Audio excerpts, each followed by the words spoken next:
He's like going way out to sea. I don't know if you can see him. Let's see if I can zoom in. He's like almost losing track of him. He's out past those people. Do you see him? His dot way out there? He was paddling past over here when I first got here, and now he's just like, he's like headed out to sea. I'm here at Huntington Beach, Tower 18 right there, my usual haunt. Tower 16 back here. No idea where Tower 17 is, or even if it exists. There's a Huntington Beach Pier. And it's time for me to read from Going Alone. Today I'm going to be reading from the chapter titled Stoic Poetry, which is the repository for all of the musings that I encountered, which had a more stoic, or that I encountered that I came up with, that had a more stoic bent and feel to them. So I put them all in one place. It's a short chapter. We can get through it pretty quick. And then I'll go for a swim. And then after that, I'll go home and clean house. And then after that, Unico and I will go out and do all of our shopping and do the day. I wish everybody all the best. I hope that this day is going well. So, from the book, Going Alone, Stoic Poetry. It's right there dead in the middle. Chapter 8 out of 16. 8 and 8 is 16, right?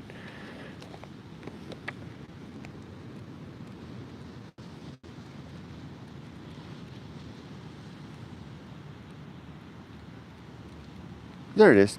Okay. This chapter begins, like all chapters in the book do, with an illustration. This one is by my daughter. This is the Anchorhold, that's the homunculus, the individual standing there. The homunculus being our mortal consciousness. The Anchorhold being the rock of mortality that we each stand upon as death, life, and then eventual death swirls around us like a great raging dangerous sea. Sometimes flat and placid, sometimes raging and dangerous. And that is how we live our lives. Okay, so just a little bit of prose up front to introduce it, and then we jump right in.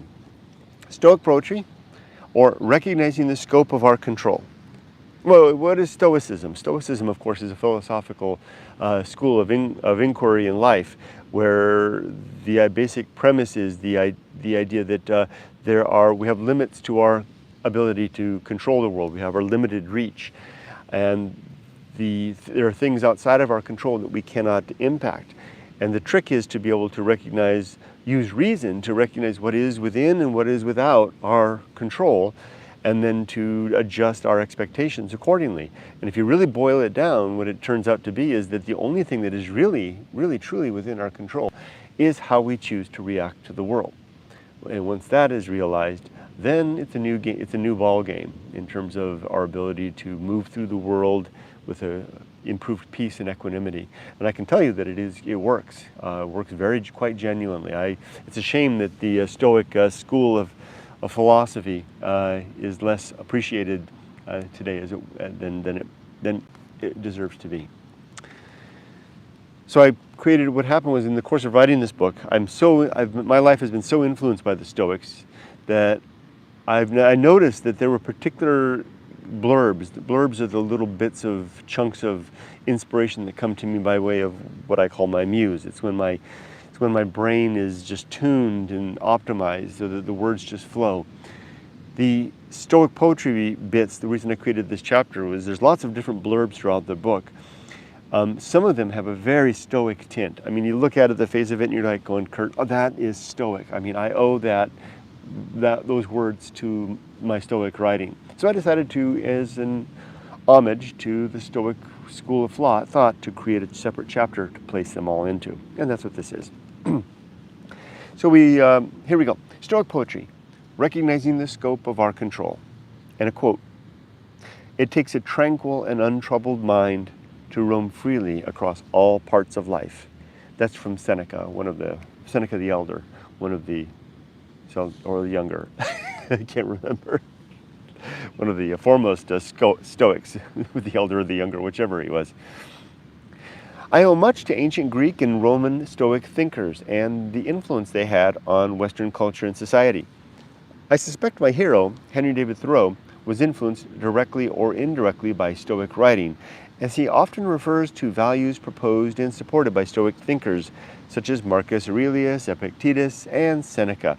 Likewise for Ralph Waldo Emerson, who was, in a way, Henry David Thoreau's teacher.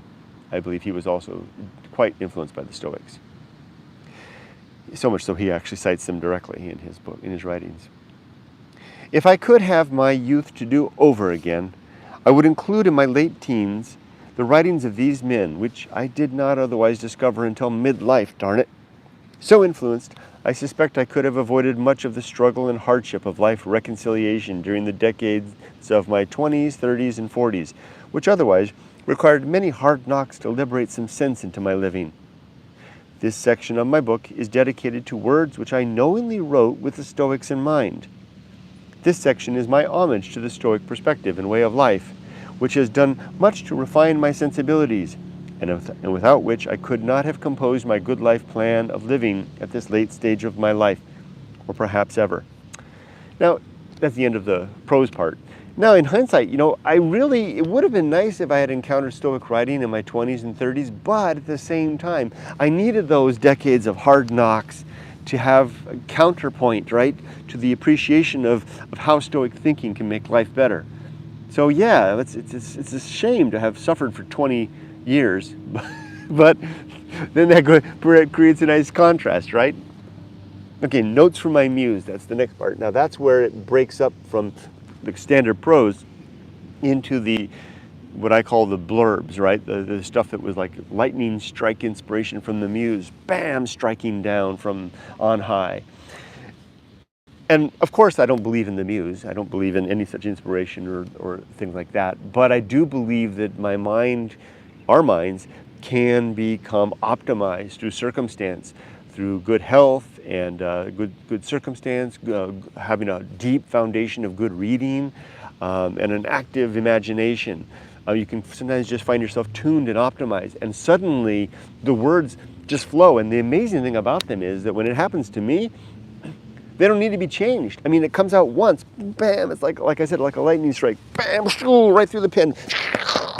And I look back at it later, and I was like, I don't need to change a dang word. So I offset those in my book by, you can always tell that kind of writing because it's in italics and it's left justified. The rest of the book is center justified or just right straight across. But the muse inspired stuff is less justified. There's the beginning right there. So let's begin, and that's what the rest of this chapter is. It's just one muse strike after another. And you can see that these bits are separated. They're almost like poems. They're separated by these little tilde marks. Now I won't say tilde mark, and I won't say I'm done with one and starting another. I'll just stop, give a little bit of a pause, provide a little bit of pause, and then proceed. And that's how you know I'm breaking from one to another. There we go. And remember, each of these, if you look at it in detail, should reflect Stoic thinking in one way or another. Notes from my muse. I told a man my mind, and he asked, what efforts have you made to destroy this idea? And how may I hope to bring it down? What a worthy friend, so caring of my best interest. Let us war together upon my claims to truth. Now, I'll add little interjection bits here. Now, Aristotle predated the Stoics, but I believe there's a lot of Stoic thought. The founder of Stoicism is Zeno, but Aristotle predates that. But I swear to gosh, there was so much of Stoicism in Aristotle, and I just see Aristotle in that bit. What efforts have you made to destroy this idea? If you've ever read any of Aristotle's dialogues, that's what he's after. It's why the people of Athens wanted to kill him. Right? He's corrupting the youth by challenging what we hold sacred.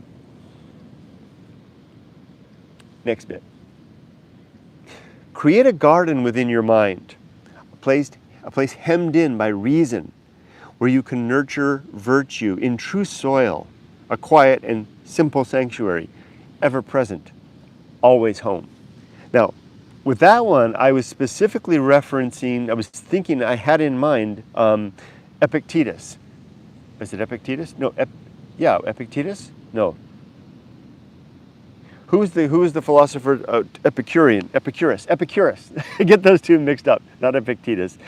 Epicurus. Epicurus, who was not a Stoic, but is considered a cynic. And Epicurus had what he called the garden in his villa, or whatever it was, his house. He had the garden where people would come, the folks that were interested in his way of thinking, and they would enjoy life in his garden. So when I wrote here, create a garden within your mind, I was thinking specifically about Epicurus's garden, which I believe today is a junkyard. The actual spot.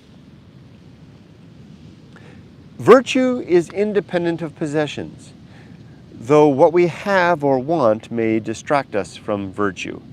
If I do say so myself. What is it you can truly touch? Even your raised voice will only carry so far. Distinguish these things. Measure your reach. Attend to practical ends. What small routines, mindful actions, and discerning ways reveal the wilderness passage? Now that one only just barely touches Stoicism. It's more my stuff, right, with the path of wildness. But it's still, there's a little bit in there in terms of the simplicity and the paring down. That one could have gone either way, being included in this chapter or not. Shout your musings down the corridors of time. They echo in return. Lost at last. Now that was only that last part, lost at last. That's the Stoic piece. Virtue rests in tempered self-reflection. Not much, just enough to gather the facts. Just enough to gain accurate perspective for the application of reason. Let it go then, and think not of events other than your rational conclusions and the resolutions they entail. And never gawk or dwell upon the circumstances of others, which is an intemperate indulgence and a distraction from your own true labor. Attend the mending of your own folly, which you alone can repair, and burden not your neighbor with any prying misattentions. The routines and vain actions of life are but a bluff and distraction from living, bright and shiny, new and interesting. Our lives given over to awe and wonder. Our better purpose is ignored. The considered life. I should have changed that right. Our lives given over to awe and wonder. Our better purpose is ignored. The considered life, the principled life, a life of discipline and temperance. A life spent enacting and enforcing the laws we must ourselves discover and ratify. Police, barrister, judge, and perhaps executioner. Engaged in the messy business of applying reason to our base animal thoughts in the hope of forming something true from instinct, emotion, and gasping higher thought.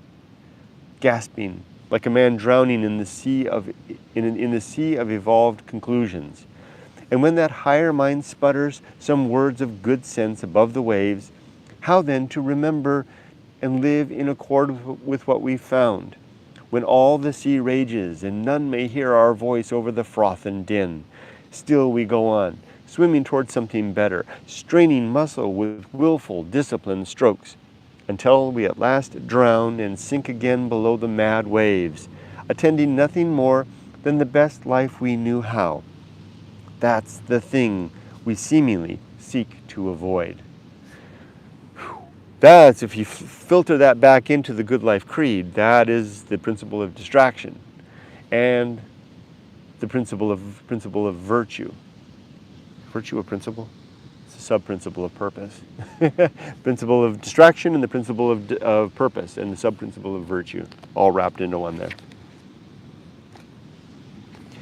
Let every act of virtue be self-contained, at once thought, action, and reward, seeking nothing more and asking no notice or remembrance. Do I die now in equanimity? Then I've indeed reached a good end. Wow, yeah, that was the blog post I made this morning was spot on for that one. That's what I was talking about. And that's what I've been working on for the last 2 weeks. Getting myself in a position to be ready to die. Not wanting to die. I want to hang around, I'm having fun, but ready to die nonetheless. And ready to make sure that those who follow, who are left behind, namely my wife, will be well taken care of. Well, here comes a young surfer girl. She's not even wearing a wetsuit. She's just wearing a dress and a bikini. She's going to show up all these guys out here with their wetsuits and stuff. Interesting. That's quite a sight. I remember when I was young, and you would rarely see surfer girls, but there are more and more these days. This balanced and tuned apparatus, so frail and fleeting, upon which my everything is carried, through places and years, always now, so near, nevermore. Be responsible for what is within your control. Let others own their own thoughts and flesh. 100% Stoic sentiment right there.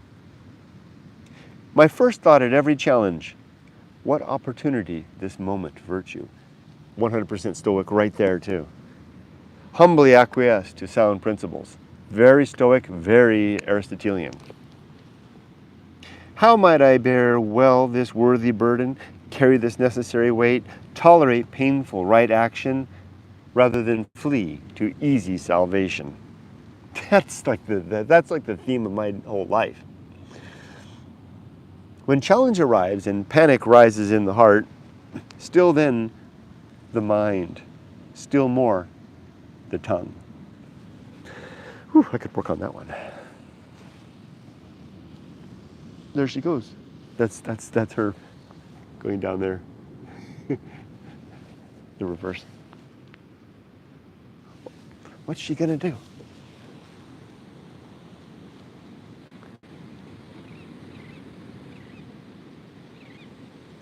Is she gonna go out right there?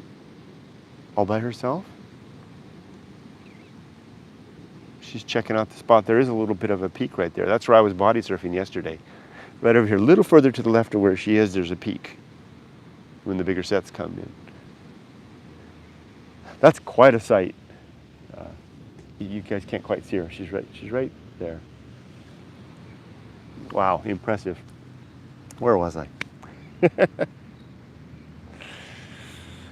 How might I bear well this worthy burden, carry this necessary weight, tolerate painful right action? I already read this. I already read that one too. Here we go. These few square meters of flesh are far more than I can maintain or cultivate. Ruin progresses despite plan and action. My only real estate is my will, a moment-by-moment application of hard-earned best practice, applied to the ends revealed of reason. I'd rather take less and give up my portion than suffer the loss of nourishing restraint. My response is all I really own. The rest are like leaves blown in the autumn wind. There's very Stoic right there. If I do say so myself, I'm making these claims, and there she's just standing there. She's still checking it out. And then she's going the other way. Good for her. My response is all I really own. The rest are like leaves blown in an autumn wind. It's easy to become a monster. Simply follow.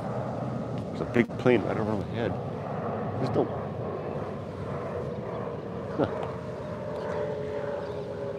When you know you should lead, your spirit will die.